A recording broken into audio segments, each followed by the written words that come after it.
साधना, साधक एवं दिव्यानुभूति। भाग 6। सुषुम्ना नाड़ी। मनुष्य के शरीर में बाईं तरफ रहने वाली योग नाड़ी को ईड़ा एवं दाहिनी ओर की योग नाड़ी को पिंगला कहते हैं। बाईं को चंद्र नाड़ी तथा दाहिनी ओर की नाड़ी को सूर्य नाड़ी कहते हैं। इन दोनों नाड़ियों के मध्य में बीचों बीच रहने वाली नाड़ी को सुषुम्ना नाड़ी कहते हैं।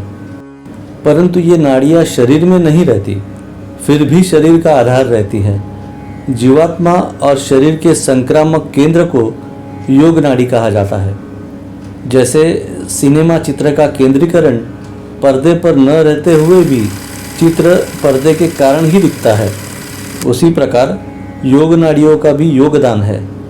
प्राणायाम से यह नाड़ियाँ शुद्ध होकर उनकी स्वस्थता के कारण मध्यस्थ सुषुम्ना नाड़ी जागृत होती है। स्वामी विवेकानंद के अनुसार सुषुम्ना का मार्ग मज्जापृष्ठ का पोलापन यानी रिक्त रहता है। समाधिस्थ योगी का मेरुपृष्ठ सीधा रहता है, यह सत्य है। परंतु मज्जापृष्ठ का पोलापन ही सुषुम्ना है, ऐसा अभी तक निश्चित कहना कठिन है। सुषुम्ना जागृत होने पर साधक का श्वास नहीं रहता, अर्थात श्वास प्रश्वास बंद रहता है, चित्त स्थिर रहता है, श्वास लगभग नहीं के बराबर ही रहता है। सभी अवस्थाएं शांत एवं देहभाव के ऊपर रहती है। इच्छा लगभग इच्छा रहित एवं स्तब्ध रहती है। एक गहन अंधकार में से प्रचंड वेग से जाने का अनुभव होता है। वृत्ति रहित साधक ही सुषुम्ना नाड़ी से प्रवेश का प्रवास कर सुषुम्ना के पार अवस्था में स्थित परमात्मा को जान सकता है। भगवान वेदव्यास इसी सुषुम्ना को कथा में यमुना कहते हैं। सुषुम्ना के आधार पर यमुना भी काली मानी जाती है। भागवत में कात्यायनी व्रत की कथा इसी सुषुम्ना अवस्था के प्रवास का अनुभव है।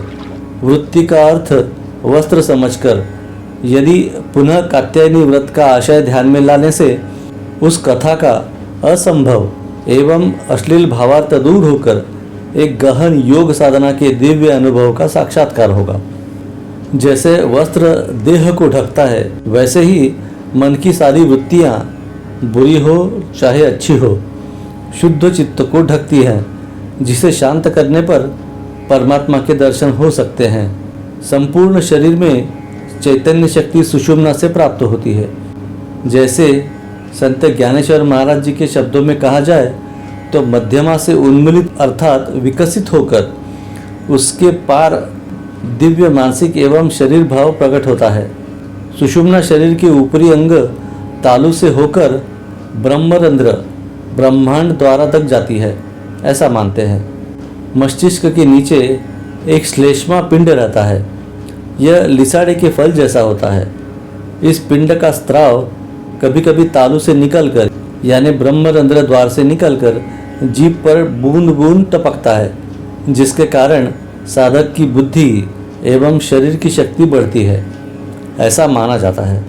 ब्रह्मरंध्र के स्थान से स्त्राव झरता है, इसका अनुभव है।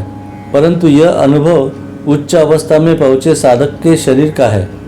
इस अवस्था में साधक वृत्ति रहित एवं देह भाव के ऊपर रहता है। देह भाव हरपला तुझ पाहता विठ्ठला, संत तुकाराम महाराज ऐसे कहते हैं। अर्थात हे विठ्ठल भगवान, तुझे देखकर मैं अपना शरीर का अस्तित्व भूल बैठा हूँ। ऐसी दिव्य अवस्था में साधक को बारंबार अपने मस्तिष्क में ऊपर की ओर चंद्र दर्शन होता रहता है। सभी जगह चंद्र प्रकाश का साम्राज्य दिखता है। उसी को संत ज्ञानेश्वर महाराज कहते हैं चंद्र अमृताचे तळे, अर्थात चंद्रमा के अमृत स्वरूप चंद्र प्रकाश के नीचे या चंद्रमा के प्रकाश में। भगवान शंकर के माथे पर इसी अवस्था का प्रतीक मानकर चंद्र दिखाया गया है। भगवान राम को इसीलिए रामचंद्र एवं भगवान श्री कृष्ण को चंद्रवंशी कहते हैं। द्रोण पुत्र अश्वत्थामा के सर के ऊपर दिव्य मणि अर्थात यही चंद्र तत्व दर्शन है।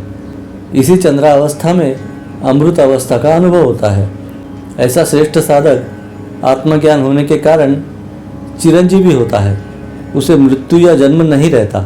उसका शरीर समयानुसार नष्ट होगा, परंतु वह आत्मा अमर रहता है। इस दिव्य अवस्था को पहुँचे हुए सभी साधक चिरंजीवी होते हैं। इसीलिए अश्वत्थामा को चिरंजीव बताया गया है। ऐसे चंद्र दर्शन से साधक के शरीर में एक प्रकार का नव चैतन्य उत्पन्न होता है और उसे किसी भी प्रकार का राग, रोग अथवा पीड़ा उत्पन्न नहीं होती। शरीर की सभी नाड़ियों से मानो अमृत प्रवाह जोर से बहता है, ऐसा साधक अनुभव करता है। श्वास प्रश्वास धीमा एवं स्थिर होता है। प्राणायाम की क्रिया अपने आप होती है। ऐसी असाधारण स्थिति का वर्णन संत ज्ञानेश्वर महाराज कहते हैं, तेणे नाळके रस भरे तो सर्वांगा माझी संचरे, जेथिथा तेथ मुरे प्राण पवने। जीवात्मा आत्मस्वरूप होने पर उसका अनुसरण कर शरीर में भी साम्यावस्था आने को होती है। शरीर की साम्यावस्था के कारण जीवात्मा के साम्यावस्था के अनुसार उसका जड़ शरीर उसे सुंदर स्वरूप में लाने को प्रयास करता है। इस अवस्था में कुछ साधकों को उनके आहार की भी आवश्यकता नहीं रहती। निरंतर के अमृत रस से वे तृप्त रहते हैं। धन्य काम साधक और धन्य काम शरीर। धन्यवाद। भारत की प्राचीन विद्या योग साधना के प्रसारण हेतु इस चैनल की निर्मित की गई है। जानकारी अच्छी लगे तो सब्सक्राइब कीजिए, शेयर कीजिए। धन्यवाद।